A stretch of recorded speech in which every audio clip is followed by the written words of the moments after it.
I stood at the gate of the vineyard I had paid for, staring at my own face printed on a glossy sheet beneath the words, "Do not admit, per bride and family." The air smelled of lilacs and polished oak barrels, the kind of scent that's supposed to promise joy, not humiliation. The afternoon sun shone over the sprawling Hargrove Vineyard estate, throwing golden light across the white chairs, the silk ribbons, and the endless smiles of strangers walking past me. They were all there to celebrate my son's wedding, except me. I straightened my tie and tried to process what I was seeing. Maybe it was a mistake. Maybe the guard was confused. "Sir," the security guard said, holding his tablet a little higher, "I'm really sorry, but I was instructed not to let you in without clearance from the bride's family." "The bride's family?" I repeated, a small, incredulous laugh escaping my throat. "I'm the groom's father, Richard Lawson. I paid for this venue, every square inch of it." The guard hesitated, his professionalism cracking just slightly. "I understand, sir, but these are my orders. They were very specific." I looked past him toward the courtyard. I could see the floral arch I had commissioned from Boston, the white silk drapes I'd personally approved. Even the bandstand, where I was supposed to give a short toast later that night, gleamed beneath the fairy lights. Everything looked perfect. Everything except for the fact that I wasn't welcome at my own son's wedding. I pulled out my phone and dialed Ethan's number. It rang twice before he answered.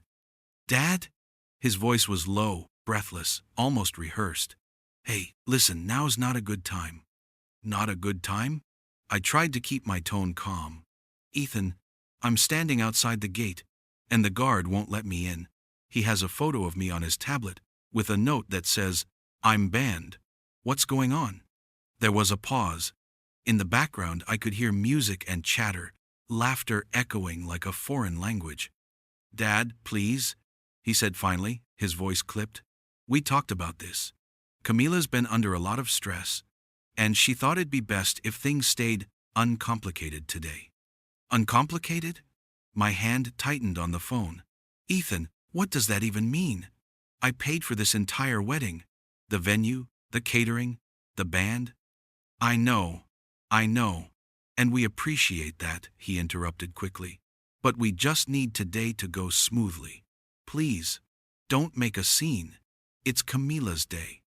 The line went dead. I stood there for a moment, staring at the phone like it was a weapon I didn't know how to use. My reflection glimmered faintly in the black screen. Gray hair, pressed suit, the same tired eyes that had once looked proudly at a boy in a little league uniform. Now, that boy had locked me out. Guests continued to pass by, showing their invitations, smiling at the guard. None of them seemed to notice the man standing silently to the side, the man whose money had built their fairy tale afternoon. A couple I recognized, Ethan's colleagues, maybe gave me a quick nod. Then their smiles faltered when they realized I wasn't moving. "Everything okay, Mr. Lawson?" the woman asked politely. I forced a small smile. Just a misunderstanding. But inside, something else had already begun to form, a kind of still, clear fury that felt less like anger and more like understanding. For 63 years, I'd believed love was something you could prove by providing, by paying the bills, by building the dreams. I built Ethan's college fund brick by brick, stayed late at construction sites to afford his tuition, gave him the down payment for his first apartment. Now I was standing outside a gate, treated like a liability. A breeze stirred through the vineyard, shaking the white ribbons, and I caught a faint echo of laughter from inside Camila's laughter, high and triumphant. I turned toward my car, the gravel crunching beneath my polished shoes. The guard looked uncomfortable, shifting his weight from one foot to the other. "I really am sorry, sir," he said softly.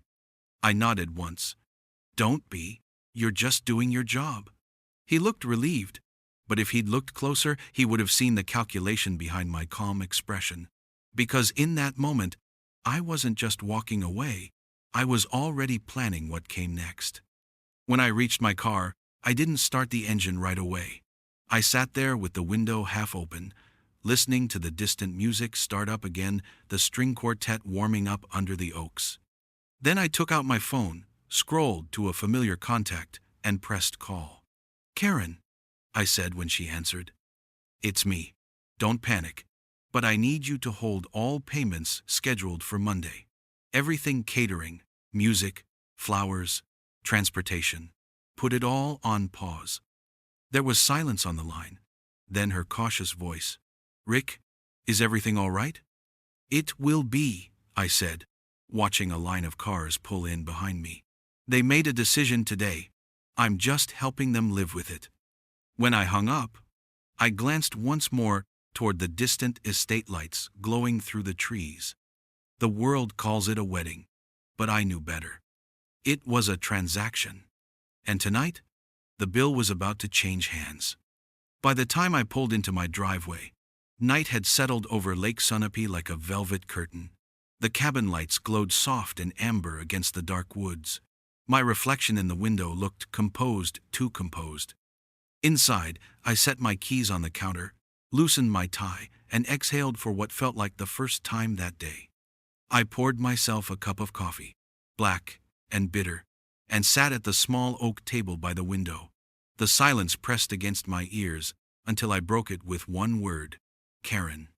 She answered on the second ring, her voice calm but cautious. "Rick, you sound off. Did the ceremony go all right?" I let out a short, humorless laugh. "You could say I wasn't on the guest list." "What do you mean?" "I mean," I said, glancing out at the dark trees, "I was escorted out before I even crossed the gate. My photo was on a list marked, 'Do not admit.'" There was a sharp intake of breath on the other end. "You're joking." "I wish I were." I took a slow sip of coffee, the bitterness grounding me. So I made an adjustment of my own. "The payments we scheduled for Monday, cancel them." "All of them?" "All of them." She hesitated. "Rick, that's a lot of vendors. The venue, catering, the quartet, the bar staff." "I know every name, every invoice," I said.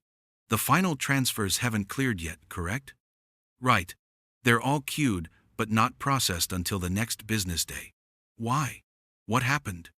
I leaned back, watching the moonlight ripple across the lake. "They made it clear they didn't want me involved, so I'm stepping back, entirely." "Rick," she said softly, "this could cause a mess." I smiled faintly.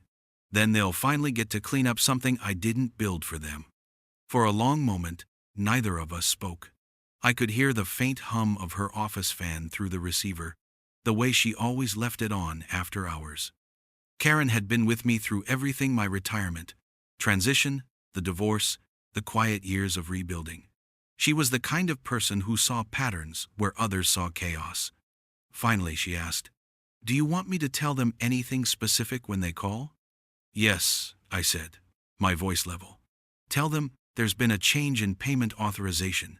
If they want to discuss it further, they can contact the bride's family directly." There was a pause. Then, "You really mean this?" "I do." I heard her chair creak as she shifted. "Rick, I've seen you angry before. This doesn't sound like anger." "It's not," I said quietly. "It's understanding." "Understanding what?"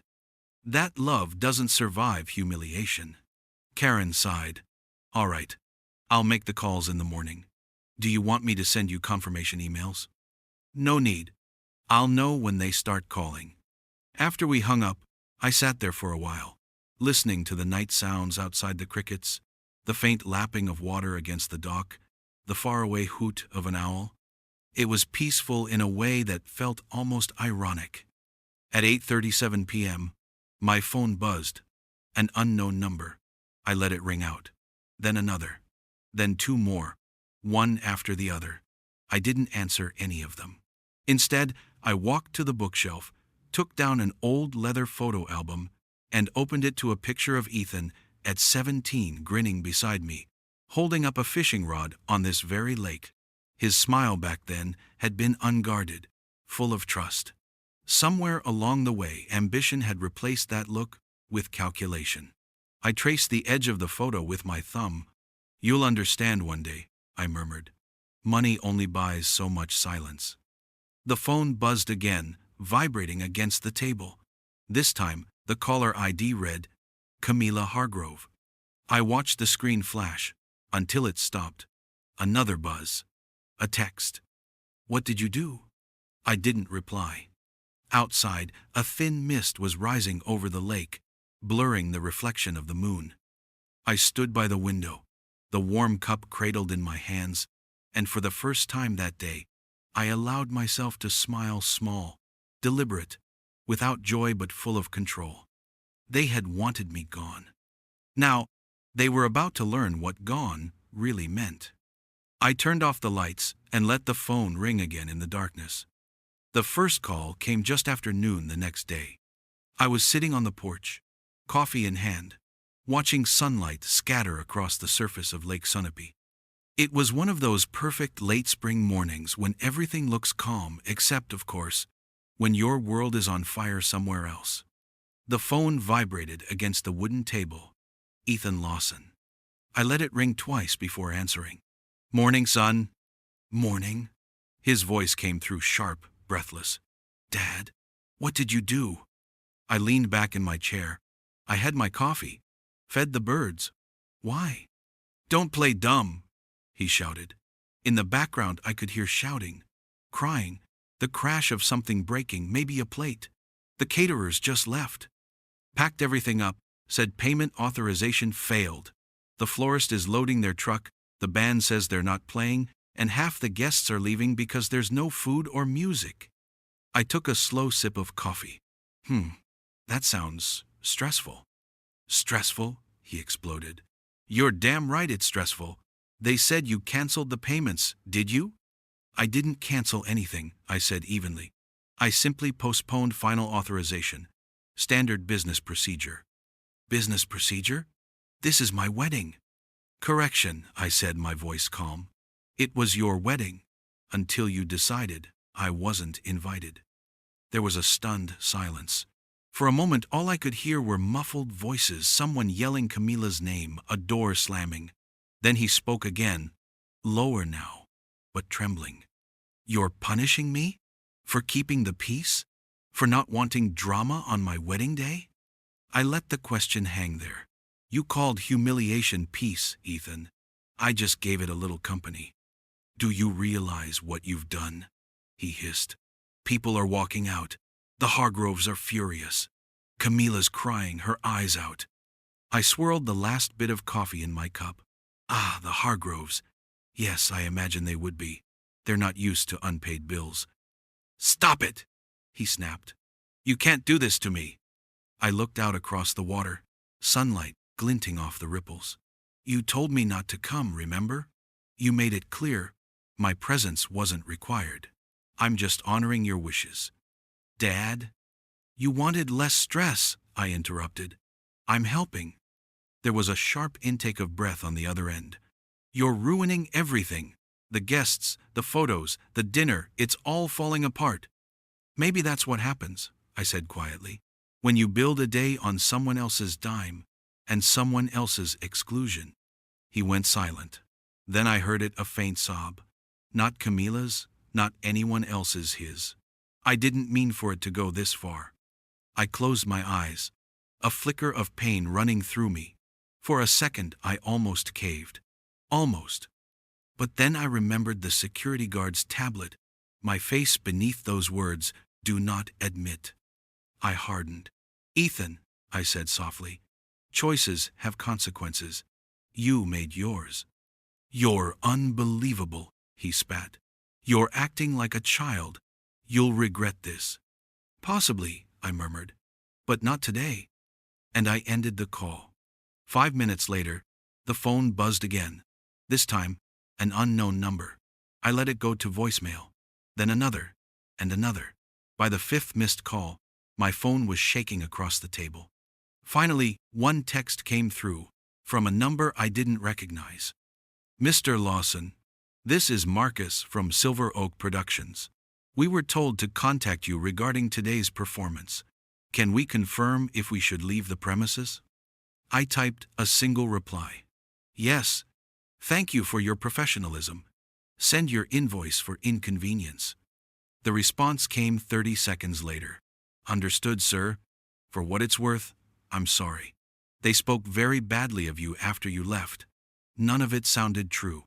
I stared at the message for a long time before locking the screen.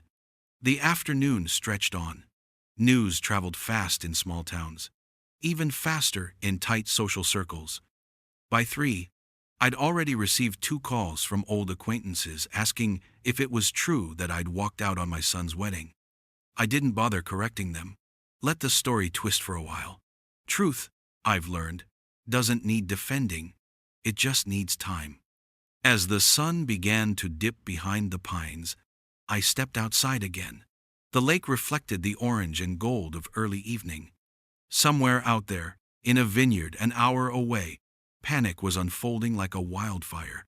And all because I'd finally stopped pretending money could buy me respect. The phone buzzed one last time, vibrating softly against the table. I didn't even look at the screen this time. I simply turned the device face down and whispered into the quiet air. You wanted me gone. Now you can see what gone really feels like.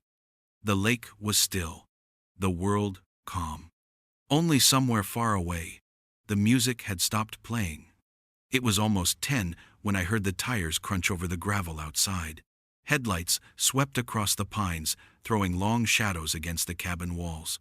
I didn't move. I sat by the fireplace, a single lamp on, the half-empty glass of bourbon resting beside my chair. A sharp knock rattled the door, then another, harder this time. I sighed. Showtime. When I opened the door, the cold night air rushed in, carrying with it the scent of wet pine and expensive perfume. On the porch stood Linda, my ex-wife, flanked by James Hargrove and his wife, Eleanor. Behind them, I spotted Ethan and Camilla, disheveled, pale, faces drawn tight with panic. "Richard Lawson," James thundered, his face a mask of fury, barely restrained by civility. "What in God's name have you done?" "Good evening to you too, James." He jabbed a finger at me. "You've humiliated our family. Do you realize what your little stunt cost us today? You made us look like fools in front of 300 people. I stepped aside but didn't invite them in. You'll forgive me if I don't apologize for attending a wedding I wasn't allowed to enter." "Don't play innocent," Linda snapped. She still had that rehearsed sharpness in her tone, the same one she used to scold waiters during our marriage. "You ruined everything because you couldn't stand not being the center of attention." I raised an eyebrow. That's an interesting accusation from the woman who once threw a fit because the photographer didn't catch her good side. Her cheeks flushed crimson. James stepped forward, voice low but venomous. "You think this is about pride? This was more than a wedding, Lawson. This was a partnership, a merger of 2 families and 2 businesses. And you," he jabbed his finger again, "blew it up out of spite." "Ah," I murmured. "So it wasn't about love after all. It was about contracts." He blinked, caught off guard for a split second. "Don't twist this. You knew what was at stake." "Actually," I said, my voice soft, "I didn't. Because no one bothered to tell me my son's marriage was a corporate investment strategy." Eleanor Hargrove, who had been silent until then, spoke up in a trembling voice. "We could have handled this privately, Mr. Lawson. There were better ways." "Privately?" I looked from one to the other. "You printed my face on a banned list, Eleanor. That's not privacy. That's public execution." From behind them, Ethan's voice cracked through the tension. "Dad, please stop. Just stop. You made your point. Everyone's already furious." "My point?" I said quietly. "Ethan, I haven't even started making my point." Camilla stepped forward. Mascara streaked down her cheeks. "You don't understand," she said between trembling breaths. "I didn't want things to get this bad. I just thought it'd be easier." "Easier to erase me?" I asked. Her lips quivered, but she didn't answer. James crossed his arms, his voice sharp again. "You've made powerful enemies tonight, Lawson. People will talk. My investors. Your investors? I cut in. James, you might want to check your tone, because if anyone's talking, they'll be asking why Hargrove Realty relied on wedding money to cover outstanding debts. His jaw clenched. You don't know what you're saying. Oh, I do, I said evenly. You think I fund things blindly? I always research where my money ends up. You've been in the red for 6 months. That vineyard rental? I paid it directly because the venue wouldn't extend credit to your name. For the first time, his composure cracked. Linda turned toward me, desperate now. Rick, please, don't do this. We can fix it. Just send the payments. We'll smooth things over. You don't want your son's marriage to start like this. Start? I said with a faint laugh. It started the moment they decided deceit was easier than respect. Ethan looked at me with red, exhausted eyes. Dad, please. You can hate me later. Just fix this before the lawsuits start. You're ruining us. No, I said quietly. I'm just revealing what's already broken. The porch fell silent. Only the sound of the wind through the trees filled the space between us. James's voice dropped to a hiss. You're making a mistake you can't take back. Possibly, I said. But you know what's funny about mistakes? They usually start with trusting the wrong people. Camila began to cry again, and Ethan put an arm around her, whispering something desperate and incoherent. Linda looked at me, shaking her head in disbelief. You used to be kind, she said bitterly. Now you're just cruel. I met her gaze. No, Linda, I used to be naive. Now I'm just awake. For a long moment, nobody spoke. Then I took a step forward, and gently but firmly closed the front door. Their voices rose briefly in protest, muffled by the thick wood, before fading into the night. I returned to my chair, poured the last of my bourbon, and stared into the flames. Outside, an engine started, gravel crunched, and silence returned to the woods. The fire crackled softly, throwing long shadows across the room. For the first time in years, I didn't feel old. I felt deliberate. They thought I'd lost control. But what they didn't understand, what they never understood, was that letting go was the first step in taking it back. By morning, the story had spread faster than wildfire. I was halfway through my second cup of coffee when the first notification hit my phone, an alert from a local news site. Father cancels wedding payments after being uninvited guests left hungry at lavish Hargrove event. So much for privacy. Within an hour, the phone wouldn't stop buzzing. Reporters, extended relatives, strangers, even my old college buddy from Maine texted, Rick, are you really the guy who shut down his own son's wedding? I didn't respond. Instead, I sat at the kitchen table, scrolling through the posts as the comments poured in. Some were merciless. Toxic fathers never change. Imagine being so jealous of your son's happiness that you ruin his wedding. Control freak much?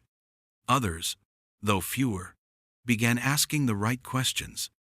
Wait, why did they take his money if they didn't want him there? He paid for everything? Something's off here. I turned off the phone and looked out at the lake. The surface was still as glass, a mirror reflecting the clouds. It was funny, I thought, how silence could feel like both a weapon and a refuge. Then the landline rang, a sound so rare these days, it startled me. I picked it up. Lawson? Rick, it's Oliver, said a calm, steady voice. My attorney. I saw the news. Quite the spectacle. Good morning, Oliver. I take it the circus is in full swing. Full swing and growing. They're spinning you as some sort of bitter old tyrant. You might want to consider a statement before the story calcifies. Not yet, I said, standing to refill my coffee. Let them talk first. The more they say, the more evidence they give me. He hesitated. Evidence of what? I stared out at the reflection of the trees on the water. That they never wanted me for who I was, only for what I could provide. Rick, he said slowly, you sound calm. Too calm. Calm people make better decisions, I replied. then added, "Find out what you can about the Hargroves' finances. I want to know why this merger of families was so important to them." "Understood," he said, his tone sharpening. "I'll have my assistant run the usual checks." When I hung up, I noticed an envelope on the counter, the one I'd taken from the wedding folder days earlier. The final invoices, the ones I'd never approved. I opened it, spreading the papers neatly on the table. One by one, I went through each line, highlighting the inconsistencies. Venue extension fees, equipment rentals I'd never authorized, a bar tab estimate that could fund a small war, and all of it routed through Camila's family's shell company, not through Ethan. It wasn't a wedding.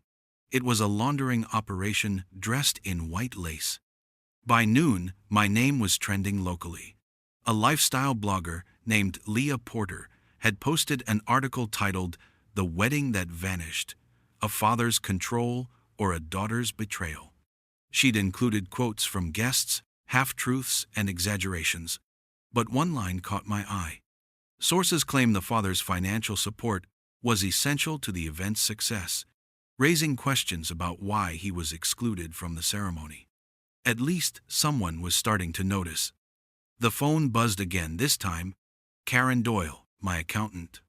"I've been fielding calls all morning," she said. "The vendors are furious."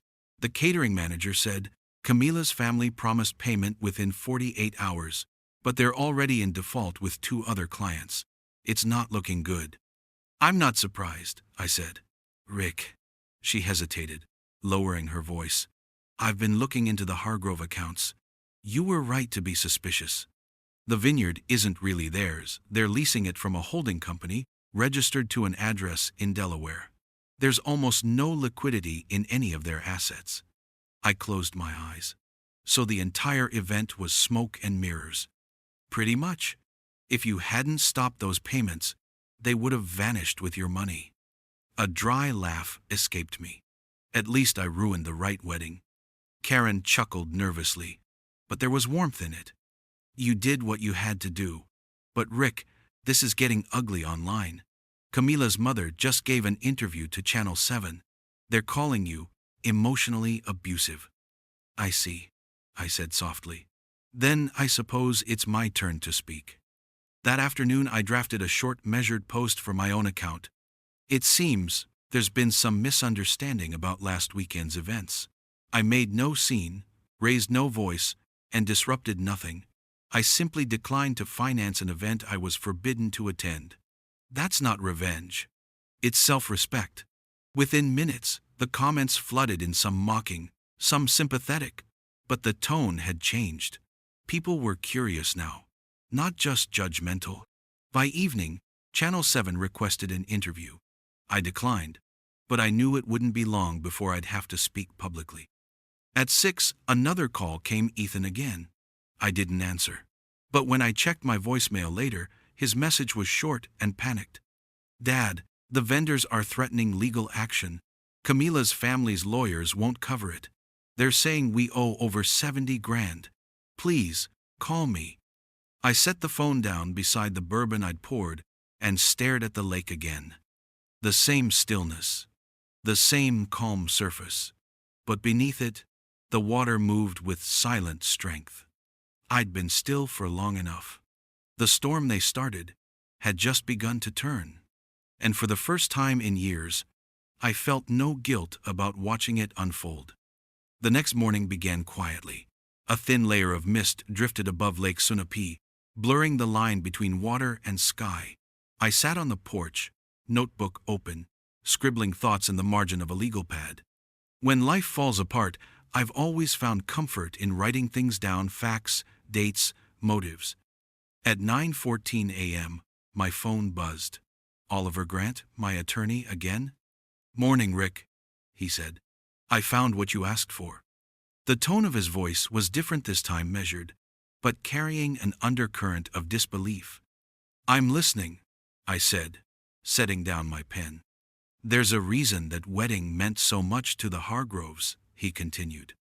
"Turns out, 2 weeks before the ceremony, Ethan and his lovely in-laws applied for a $1.2 million business development loan for a luxury property venture, Hargrove Innovations.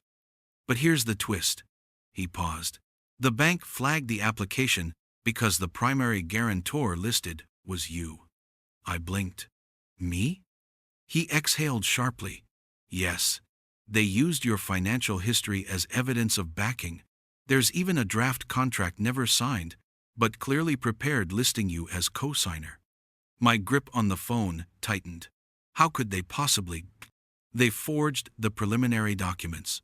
Someone must have accessed copies of your retirement trust filings. I checked the metadata on the PDFs. They were uploaded from Ethan's office computer. For a moment, the air seemed to thicken around me. I could hear the wind outside shift through the trees. So, they wanted me there to make it look legitimate? Exactly. You were supposed to be the emotional leverage, the trusted father who'd endorse the investment once the wedding festivities softened you up. My guess? They'd have brought it up after a few toasts. Just a signature for your son's future. I leaned back in my chair, staring at the gray water. Except they didn't invite me. Oliver hesitated. That's what doesn't make sense. Why humiliate the very man they needed? Before I could respond, another call came through. Karen Doyle. I told Oliver to hold and switched lines. Rick, she said breathlessly, you might want to sit down for this. I'm already sitting. I've been digging into the payments we stopped. I found something you need to hear. Papers rustled on her end. Half of the vendor contracts weren't under Ethan's name at all. They were billed to Hargrove Realty Projects LLC, with you listed as silent partner. I froze. Silent partner? Yes. There are digital signatures, your name, but not your signature. It looks like they used your old scanned initials from an investment document I filed back in 2017. So, I said slowly, they were setting up a paper trail that tied me to their debts. Exactly. Once the payments cleared, it would have looked like you'd been financially involved the whole time. There was a pause as I tried to process the precision of it, all the manipulation disguised as family. They planned to ruin me, I said quietly. Karen's voice softened. Rick, this wasn't just greed. It was calculated control. They wanted your name attached to their business, so if anything collapsed, you'd be liable. The words hung heavy in the air. I thanked her, switched back to Oliver, and told him everything Karen had uncovered. There was a long silence. Then he said, You know, Rick, I think they excluded you on purpose. It was a trap with two outcomes. Either you begged your way back in and signed out of guilt, or they'd declare you unstable and seize partial control through a power of attorney. Power of attorney? Yes. We found preliminary drafts of that too, prepared by Hargrove's legal team, all unsigned but waiting. The condition listed? In case of cognitive decline or emotional incapacity. I stared out at the rippling lake, the morning light flickering off the surface. They wanted to have me declared incompetent. That's what it looks like. A quiet laugh escaped me, sharp and bitter. Incompetent enough to fund their lives, but not to attend their wedding. Oliver didn't answer. He didn't have to. When we hung up, I sat there for a long time, letting the enormity of it all settle in. Years of trust, of believing that generosity could mend the cracks of distance, and they had turned it into a weapon. Then, my phone buzzed again. A new number this time. Unknown. Mr. Lawson? A woman's voice, hushed, nervous. My name is Rachel. I work for Mr. Hargrove, as his executive assistant. I stayed silent. I shouldn't be calling you, she continued. But I heard things in the office.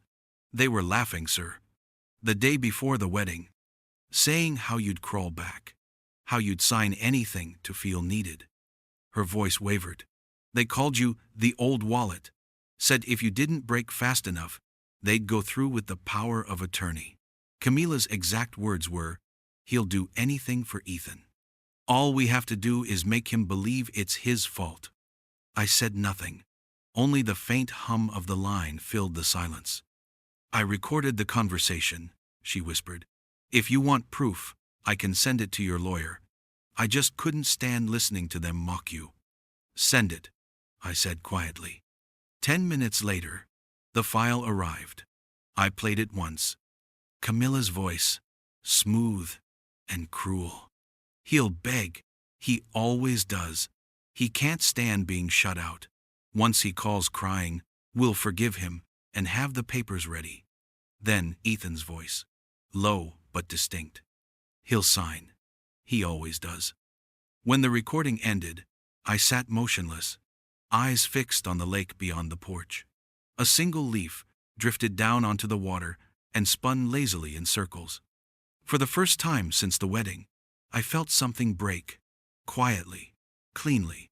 Not anger, not sorrow. Something simpler, the last thread of illusion.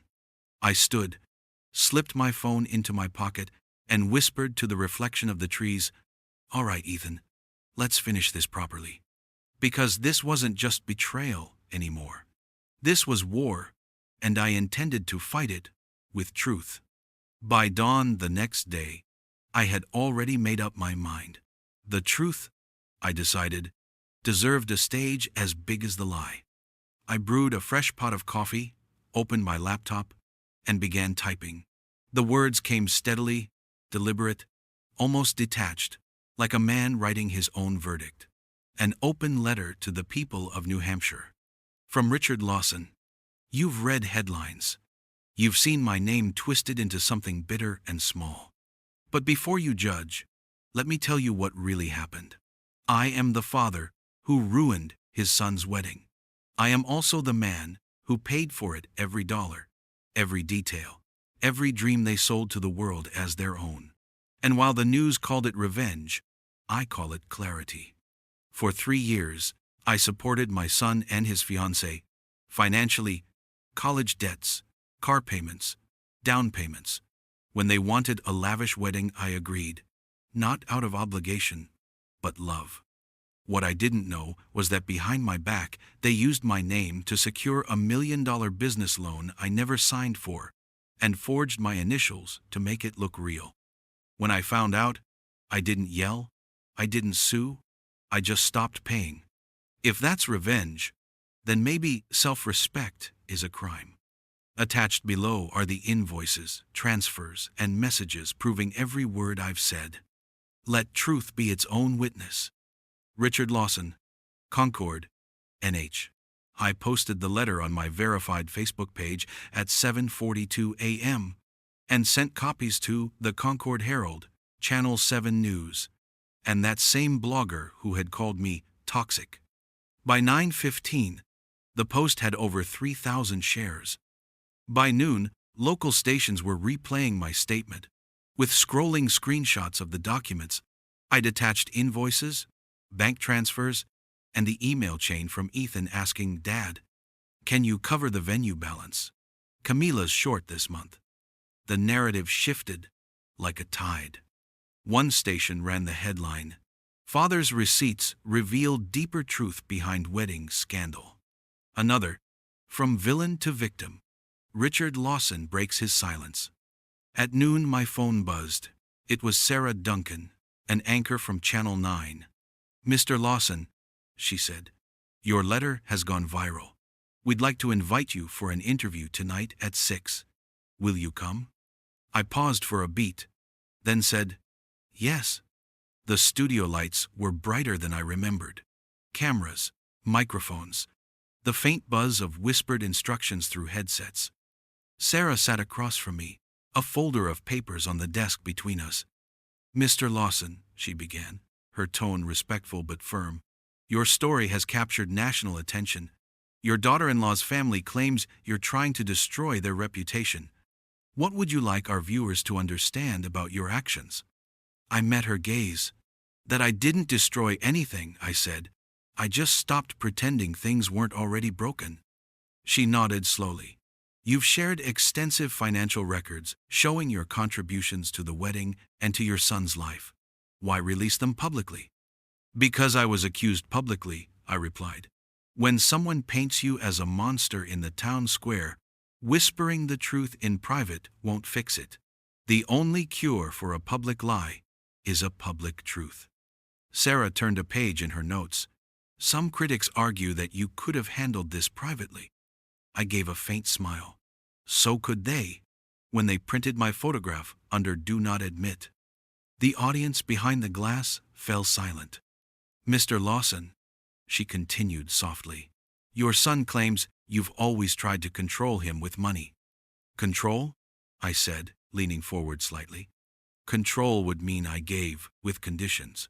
Find me one message where I demanded obedience in exchange for help. What I offered was unconditional, until the condition became humiliation.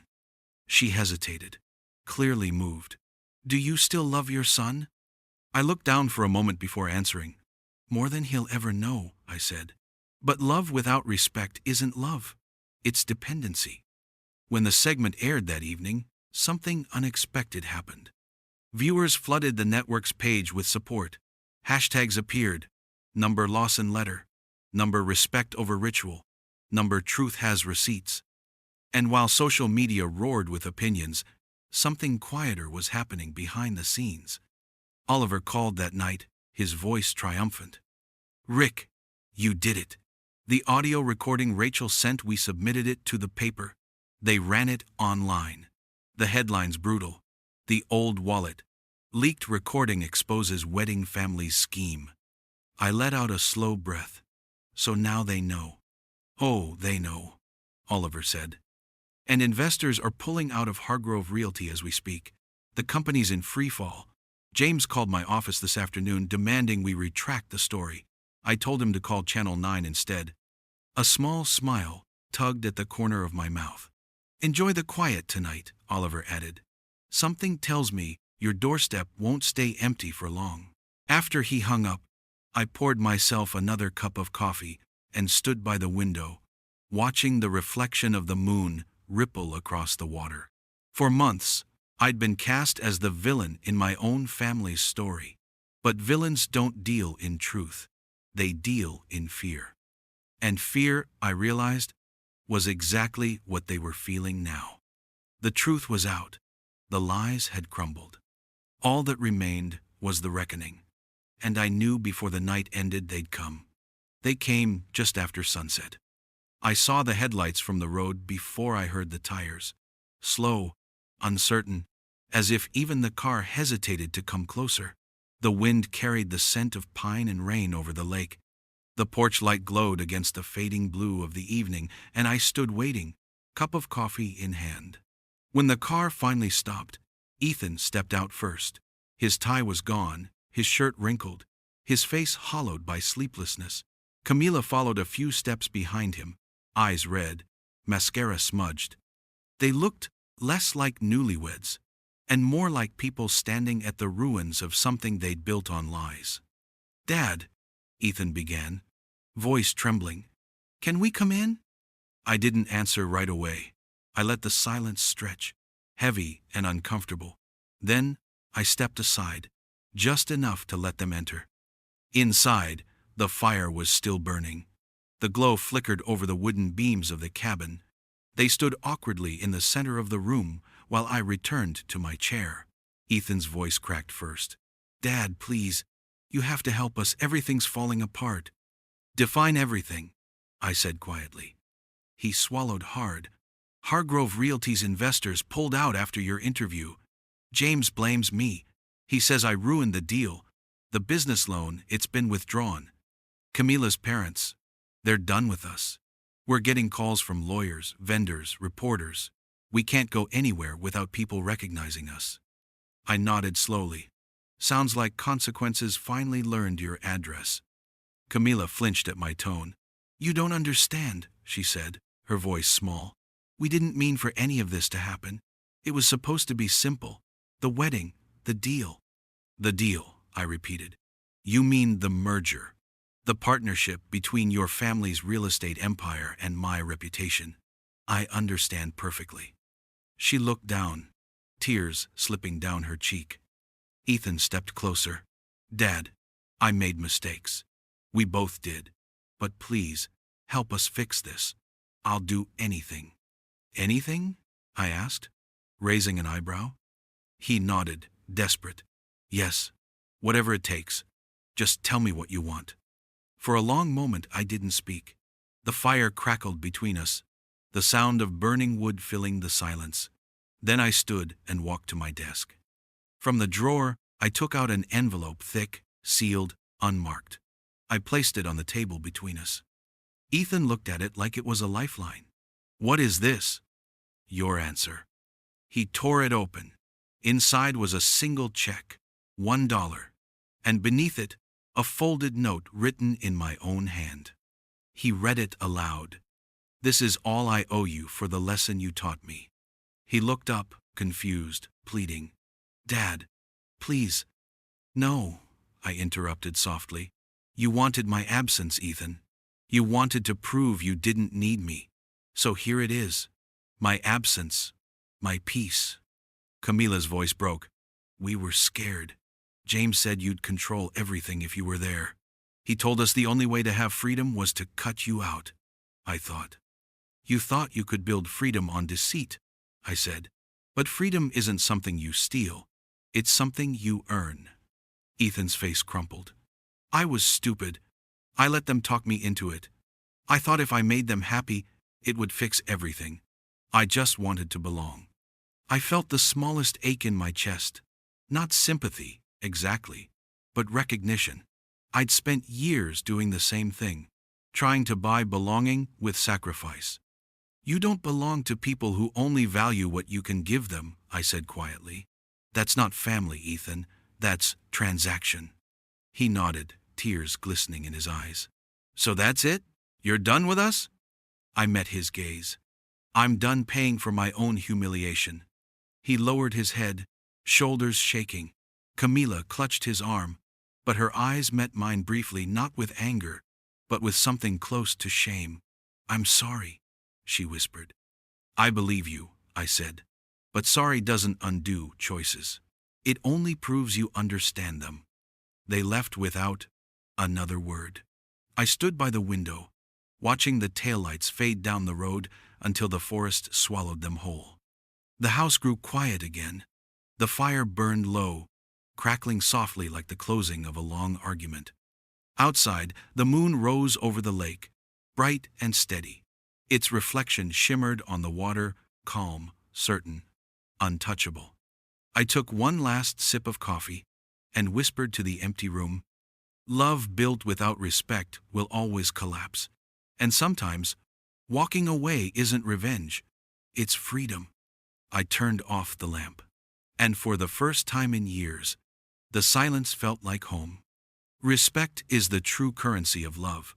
When people trade it for greed or convenience, the relationship becomes debt, not family.